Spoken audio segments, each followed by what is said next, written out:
साथियों, देश के किसानों के कल्याण की दिशा में, कृषि सुधारों की दिशा में ऐतिहासिक कृषि सुधार विधेयक पारित किए गए हैं। इतना बड़ा फैसला हो गया, राज्यों के कृषि मंत्रियों ने कब इस पर अपनी राय दी, सार्वजनिक जानकारी कम है।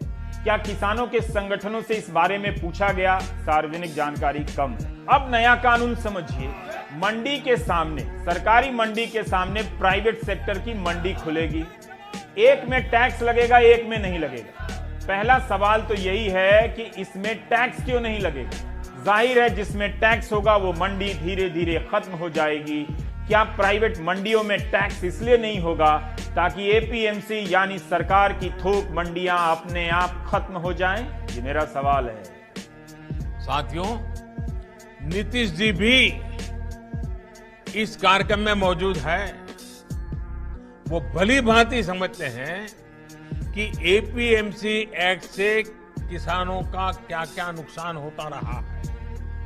यही वजह है नीतीश जी ने बिहार में इस कानून को हटा दिया था। जो काम कभी बिहार ने करके दिखाया था, आज देश उस रास्ते पर चल पड़ा है। 2006 में बिहार सरकार ने एपीएमसी एक्ट को हटा दिया था और ये आर्गुमेंट थी कि एपीएमसी एक्ट के हट जाने से जो मोनोपलीज हैं वो टूट जाएंगी, मार्केट इंफ्रास्ट्रक्चर बढ़ेगा, अच्छा होगा, इंटरमीडिएट्स यानी मिडलमैन जो हैं वो हट जाएंगे और इस तरीके से किसानों को ज़्यादा इनकम होगी। लेकिन अब 14 साल हो चुके हैं और 14 साल में हमने देखा है कि वो जो मिरेकल हम एक्सपेक्ट कर रहे थे बिहार में वो बिल्कुल नहीं हुआ, बल्कि कोई रेगुलेशन ना होने के करके मंडियों का जो ढांचा था वो बिल्कुल और भी खराब हुआ। और उसके साथ हमने देखा है कि कमीशन एजेंट्स का जो रोल है वो बिहार में बढ़ गया। और अगर ये 14 साल में बिहार ने मंडियां एपीएमसी की नहीं हटाई होती और उनको डेवलप किया होता तो शायद हम देख पाते कि जो बिहार से जो आउट माइग्रेशन हर साल होता है, या अभी हमने जो रिवर्स माइग्रेशन में देखा कि जितने भी लाखों करोड़ों लोग जो वापस गए हैं, पैदल चलकर गए हैं या वैसे किसी तरीके से पहुंचे हैं अपने गांव में, उसमें काफी हद तक जो लोग हैं वो ईस्टर्न यूपी और बिहार की तरफ गए हैं। और वो इसलिए है क्योंकि अगर एग्रीकल्चर, जिसमें कि 80% पॉपुलेशन बिहार की इन्वॉल्व है, अगर वो नहीं अपने विकास देख पाई या नहीं डेवलप कर पाई तो माइग्रेशन ही उनके पास एक कन्वीनियंट एक रास्ता रह जाता है। किसानों के लिए जितना एनडीए शासन में पिछले 6 वर्षों में किया गया है, उतना पहले कभी नहीं किया गया। इसमें तो मैं खुद ही सिस्टम के खिलाफ हूँ। मैं खुद ही मोदी जी से कहना चाहता हूँ, सर हकीकत कह रहा हूँ, बीमा हमारी जेब का जाता है और जब मिलने की नौबत आती तो 100 रुपए, 10 रुपए, 20 रुपए, 50 रुपए मिल रहा है। ये हमारे साथ मजाक हो रहा है। अभी हमने सूचियों में देखा, परेशान है हम सीहोर जिले में तमाम किसान। 5 साल हो गई सोयाबीन की फसल पिटते पिटते। मैं दिल की बात कह दूं, मैं सच्चाई बात बता दूं, लेकिन बीमा कहीं नहीं मिला और जबरदस्ती बीमा। यदि हमारा बीमा दे नहीं सकते तो काटो भी क्यों। सरकार के आंकड़े हैं 2009 से 2013 के बीच किसानों के लिए जो न्यूनतम समर्थन मूल्य है उसमें सालाना वृद्धि 19.3% की हुई और 2014 से 17 के बीच में सालाना वृद्धि 3.6% हुई है। 2014-15 में देश की राष्ट्रीय आमदनी में खेती का योगदान 18.2% था, जो 2019-20 में गिरकर 16.5% हो गया।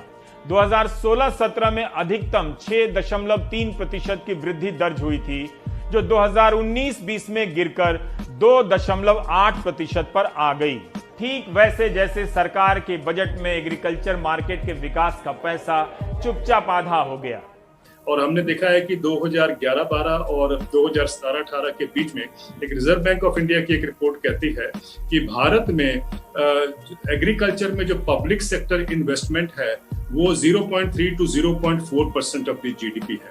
यानी कि 50% जिस क्षेत्र में पॉपुलेशन जुड़ी हो, उसमें इंगेज्ड हो, उसको मात्र 0.3 to 0.4% ऑफ जीडीपी में अगर इन्वेस्टमेंट मिलती है तो हम क्या आशा कर सकते हैं। 2022-23 तक किसानों की आमदनी डबल करनी है। इसी के लिए सब हो रहा है। बस कोई यह नहीं बताता कि सरकार इस वक्त कितनी आमदनी मानती है जिससे वो डबल करना चाहती है। लेकिन इसका भी नया डेटा नहीं है कि किसानों की आमदनी कितनी है। अशोक गुलाटी ने लिखा है कि औसत आय बताने का डेटा 2015-16 के बाद आना बंद हो गया। आपकी जेब में 50 रुपए हो और उसे 100 रुपए करने की कोई बात करे तो मान सकते हैं कि बात हो रही है। बाद में कोई यह ना कहे कि हमने तो 5 का 10 करने को कहा था, 50 का 100 नहीं। एक राष्ट्र एक टैक्स, एक राष्ट्र एक बाजार, सब कुछ एक ही राष्ट्रवादी रहेगा, बाकी 2 देशद्रोही घोषित कर दिया जाएगा।